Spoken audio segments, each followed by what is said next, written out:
So, Jason, we have talked in the past about using AI to not only to find and discover vulnerabilities inside of systems that previously people thought secure, but real specifically as a multiplier in the attack on cryptography in particular, in cryptanalysis. And I think we very recently saw a pair of developments in this regard using Claude code, correct? We have Anthropic, who of course is the originator of the Claude class of AI models. Right. The Claude Mythos model, which we've talked about on this podcast, found mathematical weaknesses in cryptographic algorithms, not just implementation errors, right? But Tim, actual weaknesses in the cryptographic algorithms themselves. And there were two examples which we talked about, right? Because you can have you have what is tantamount to an army of mathematicians working on this 24/7, and it just makes this kind of analysis more feasible. So what were they? Tim, you and I have covered, along with guys like Dustin Moody from NIST, Hawk is a third-round candidate in NIST's call for post-quantum digital signatures. It's part of the on-ramp. Mm-hmm. And it actually, if trying to talk about this in a way, what has actually happened here is that Mythos discovered a stronger key recovery attack on Hawk. Yeah. Wow. And so therefore, basically what it means is Hawk is not broken, but it essentially halved its effective key strength. Yeah. That's huge. That's huge. That's enormous. And that absolutely could make the difference between choosing that algorithm or not. And I'm going to say the other one quickly just so we get it out onto the podcast here. But think about this. It actually, Claude Mythos initially refused the researchers to do this. But once it was kind of kicked in the butt, Mythos actually developed a faster attack on a round-reduced version of AES 128. Which was considered impossible. Yeah, and nobody's been worried about AES in particular. Yeah. Yeah.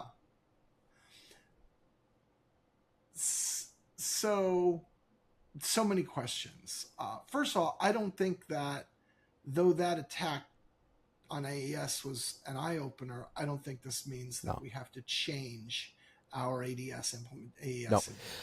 Yeah. This is important to note, Tim. Thank you for bringing it up. No live production system is broken. There's nothing for you to go run patch.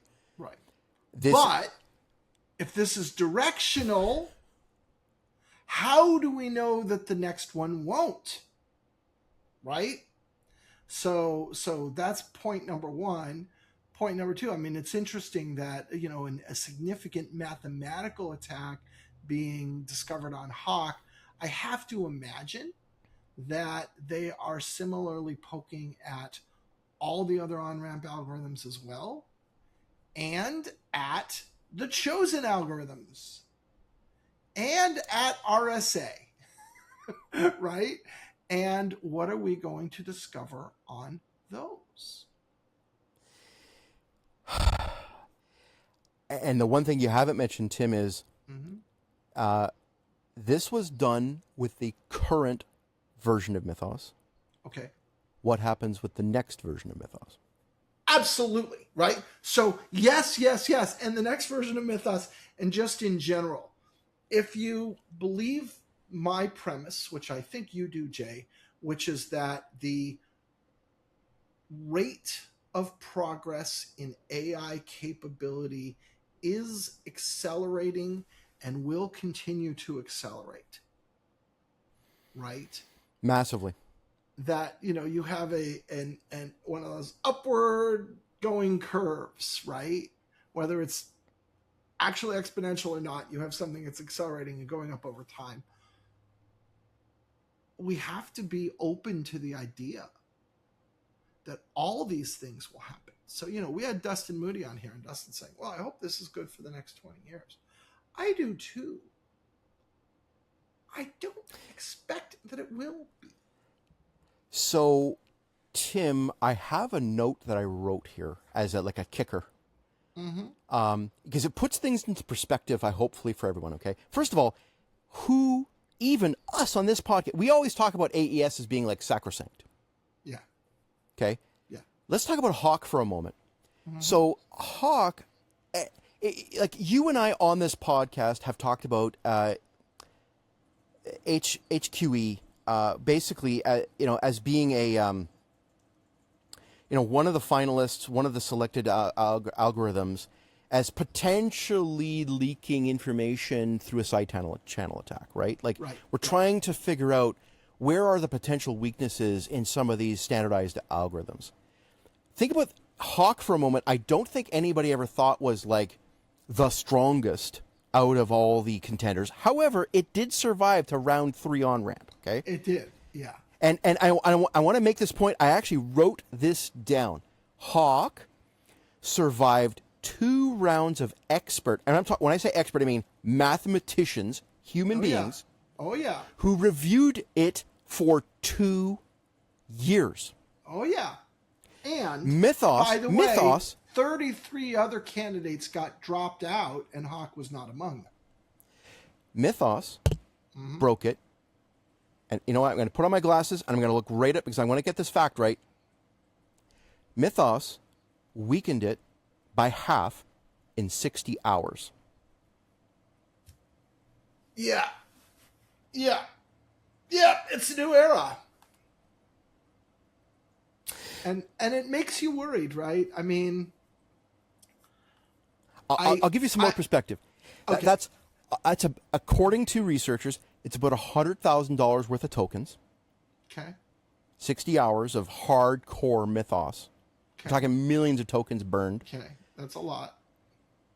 What happens for nation-state adversaries who have Mythos plus level AI who don't have any limits to how many tokens they can burn? Absolutely. Just run it. Just run it. And by the way, those other nation-states, they got mathematicians too. Uh-huh. Oh, yeah.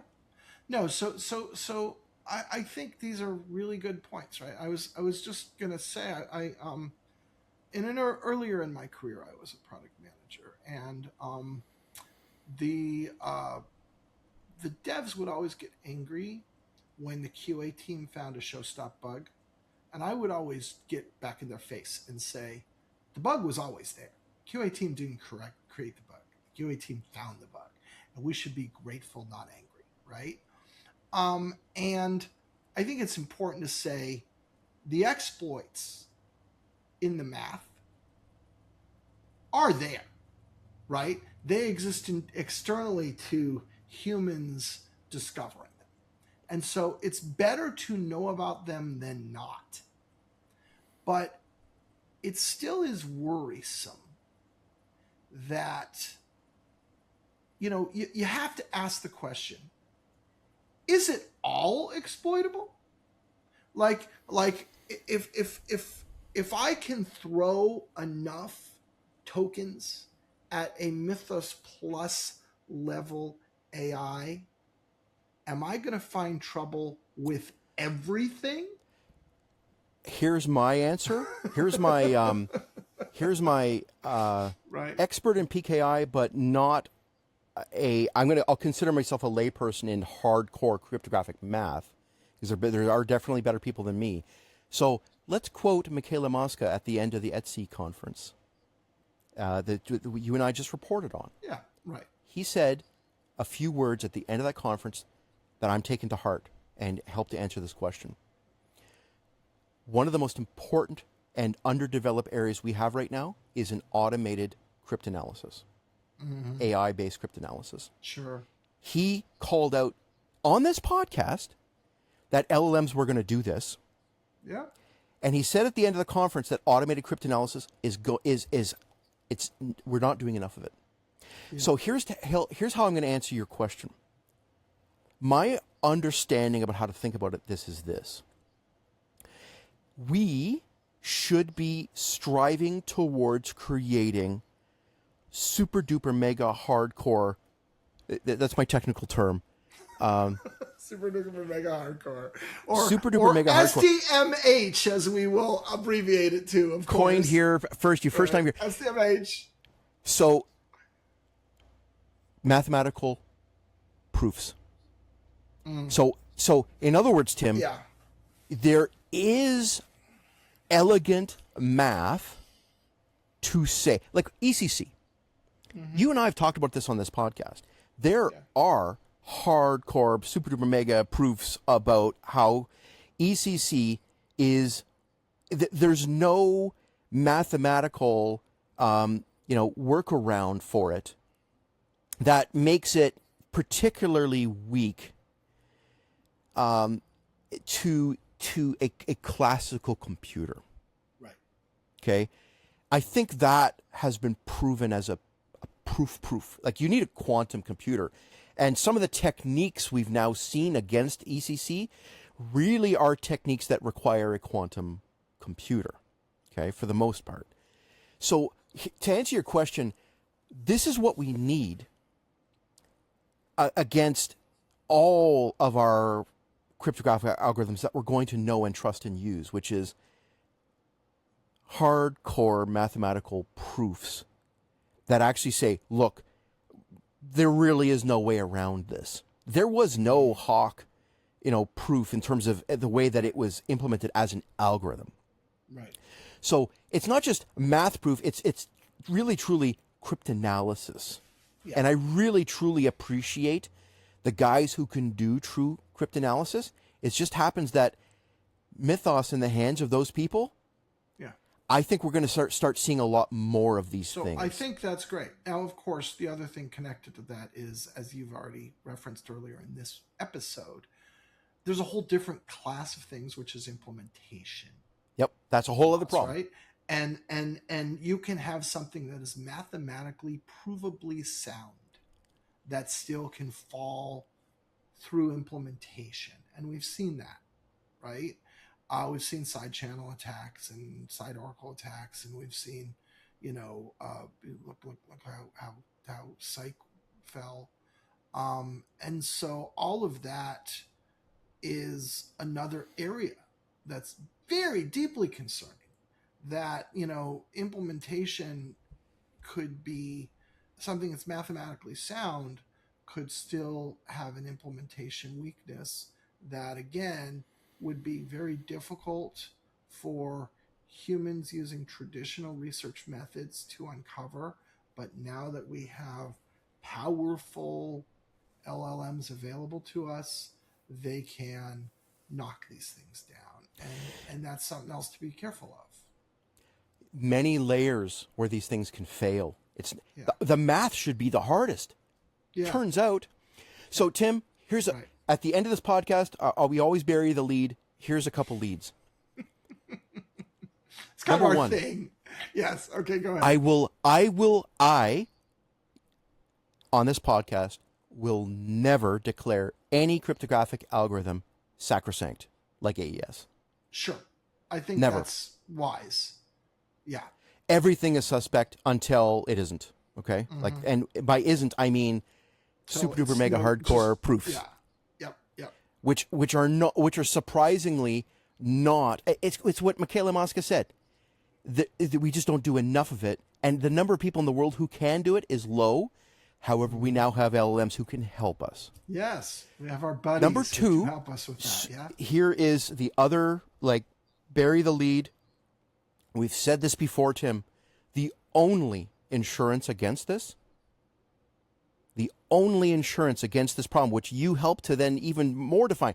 The implementation is a whole other topic of class of problem, is cryptographic agility. Absolutely. For sure. Yes.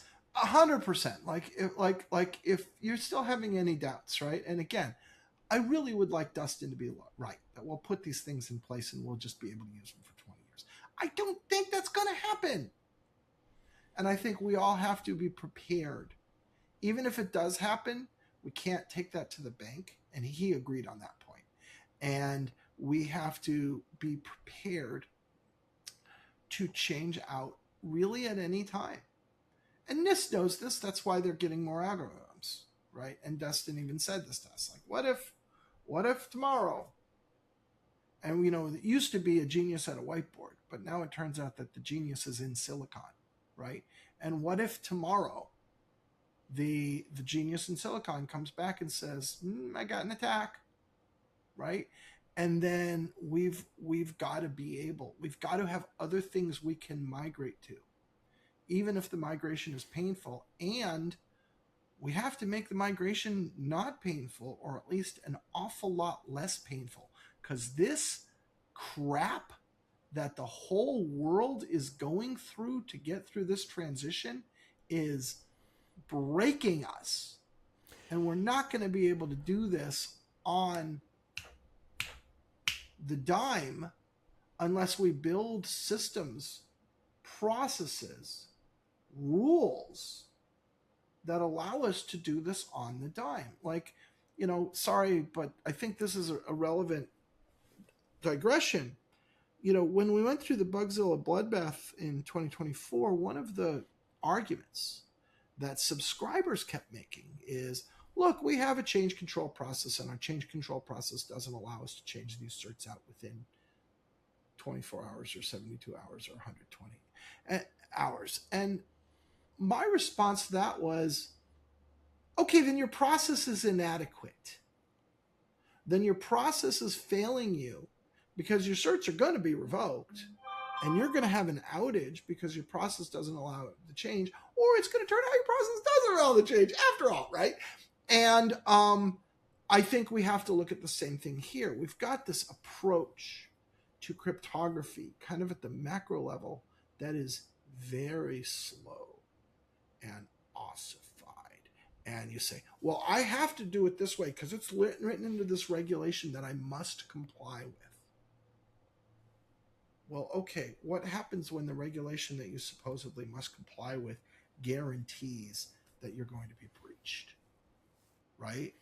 Now we've got an immovable object and an unstoppable force, and what happens, right?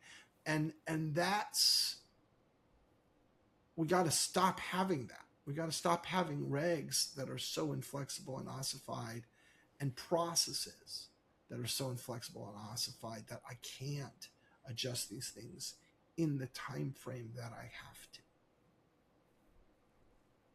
Tim, I don't think there's an enterprise in the world, or even a government, or even a military, that actually knows where all of its cryptography even is. Oh, I agree. Never mind this highfalutin stuff what we're talking about. Yeah, I completely concur. Anyway, so I know we took a little bit of a wander there, but I think it was an important wander. And yeah, this is big. This is huge news. I have to believe we are going to see more headlines that rhyme with these headlines. Tim, we just did some podcasts. We recorded them not long ago, and we've put them out where we talked about, the literal, like, people might have thought I was, talking clickbait when I talk about, like, the physicality crisis, side channel attack crisis, and that's just Jay saying crazy, whatever. Dudes, apply Mythos and the next Mythos and the one after that, and I think this is going to be a golden age for the white hats to be finding problems left and right, and it's going to be a crisis, Tim.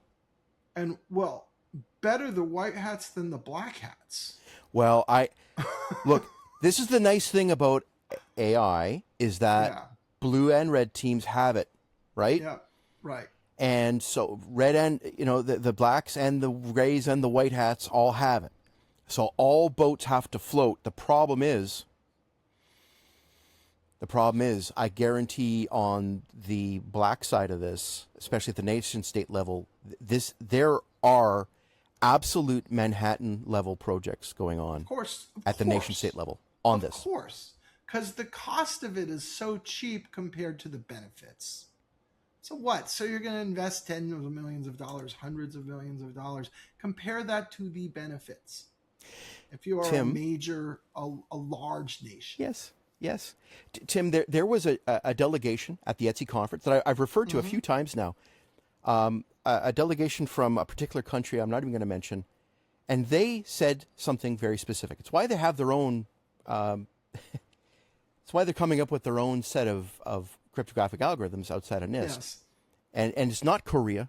In fact, that's an episode we're going to be recording soon. We should talk about Korea. Yes, we should. Another country not far from Korea that actually said something. It was one of these. They gave us one of these, and they said, "We strongly suggest that you guys at NIST look at your key lengths because they might not be long enough." Yeah.